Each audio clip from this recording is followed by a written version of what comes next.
जय माता दी फ्रेंड्स। कैसे हैं आप सब दोस्तों। आज हम सुनेंगे महाशिवरात्रि व्रत की पुण्य कथा। यदि आप ये कथा पूजा के समय सुन रहे हैं तो अपने हाथ में पुष्प ले लीजिए। तो चलिए कथा आरंभ करते हैं।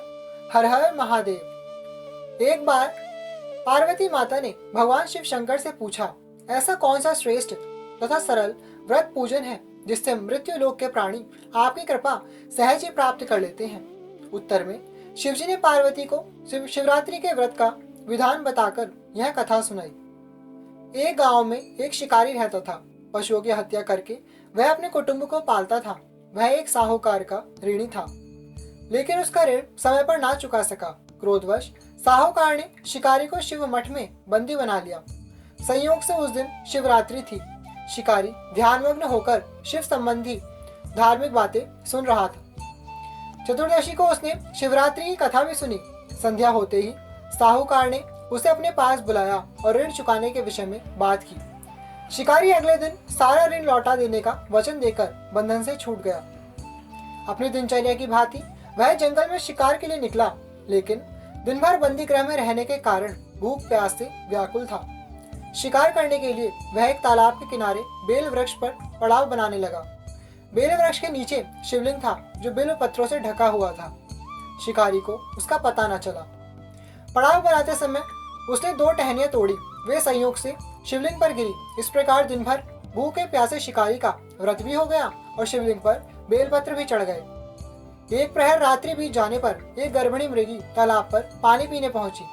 शिकारी ने धनुष पर तीर चढ़ाकर ज्यों ही प्रत्यंचा खींची, मृगी बोली, मैं गर्भिणी हूँ, शीघ्र ही प्रसव करूंगी। तुम एक साथ 2 जीवों की हत्या करोगे जो ठीक नहीं है।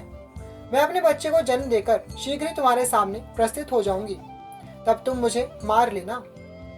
शिकारी ने प्रतिज्ञा ढीली कर दी और मृगी झाड़ियों में लुप्त हो गई। कुछ ही देर बाद एक और मृगी उधर से निकली। शिकारी की प्रसन्नता का ठिकाना न रहा।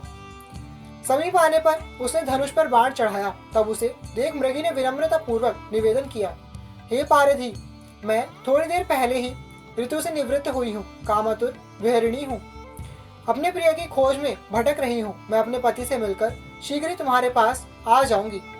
शिकारी ने उसे भी जाने दिया। 2 बार शिकार को खोकर उसका माथा ठनका। वह चिंता में पड़ गया। रात्रि का आखिरी प्रहर बीत रहा था। तभी एक अन्य मृगी अपने बच्चों के साथ उधर से निकली। शिकारी के लिए यह स्वर्णिम अवसर था। उसे धनुष पर तीर चढ़ाने में देर न लगाई। वह तीर छोड़ने ही वाला था कि मृगी बोली, हे पारथी, मैं इन बच्चों को पिता के हवाले करके लौट आऊंगी, इस समय मुझे मत मार। शिकारी हंसा और बोला, सामने आए शिकार को छोड़ दूं? मैं ऐसा मूर्ख नहीं। इससे पहले मैं 2 बार अपना शिकार खो चुका हूँ। मेरे बच्चे भूख प्यास से तड़प रहे होंगे। उत्तर में मृगी ने फिर कहा, जैसे तुम्हें अपने बच्चों की ममता सता रही है, ठीक वैसे ही मुझे भी। इसलिए सिर्फ बच्चों के नाम पर मैं थोड़ी देर के लिए जीवन दान मांग रही हूँ। हे पारधी, मेरा विश्वास कर। मैं इनके पिता के पास छोड़कर तुरंत लौटने की प्रतिज्ञा करती हूँ। मृगी का दीन स्वर सुनकर शिकारी को उस पर दया आ गई। उसने उस मृगी को भी जाने दिया। शिकार के अभाव में बेल वृक्ष पर बैठा शिकारी बेलपत्र तोड़ तोड़कर नीचे फेंकता जा रहा था। पांव फटने को हुई तो एक हृष्टपुष्ट मृग उसी रास्ते पर आया। शिकारी ने सोच लिया कि इसका शिकार वह अवश्य करेगा।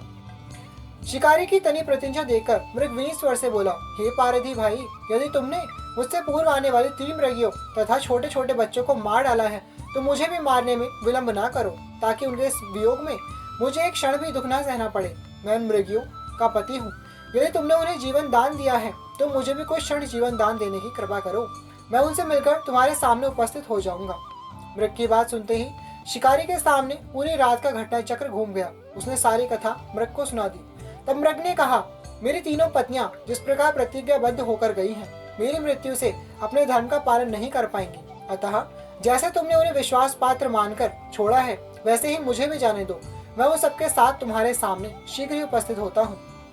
उपवास, रात्रि जागरण तथा शिवलिंग पर बेलपत्र चढ़ाने से शिकारी का हिंसक हृदय निर्मल हो गया था।